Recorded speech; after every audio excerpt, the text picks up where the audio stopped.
अपनी शक्ल दिखाने से मना किया था ना, तो क्यों आए यहाँ पर? मुझे जरूरत है तुम्हारी। क्यों जरूरत है?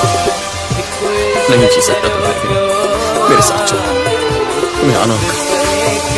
बहुत देर कर दी तुमने। मेरी जिंदगी पूरी तरह बदल चुकी है। उस आदमी को देख रहे हो? अंदर भरो पयो हिकु इश्क चरियो क्यों जो तो बिपरे क्यों हिकु इश्क चरियो क्यों जो तो बिपरे क्यों कहरी कया शिकायत कहरी कया शिकायत अंदर भरो पयो हिकु इश्क चरियो क्यों जो तो बिपरे क्यों हिकु इश्क चरियो क्यों जो तो बिपरे क्यों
शायद असर नहाने मुझी दुआन क्यों हिकु इश्क चरियो क्यों जो तो बिपरे क्यों हिकु इश्क चरियो क्यों जो तो बिपरे क्यों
इश्क चरियो क्यों जो तो बिपरे क्यों हिकु इश्क चरियो क्यों जो तो बिपरे क्यों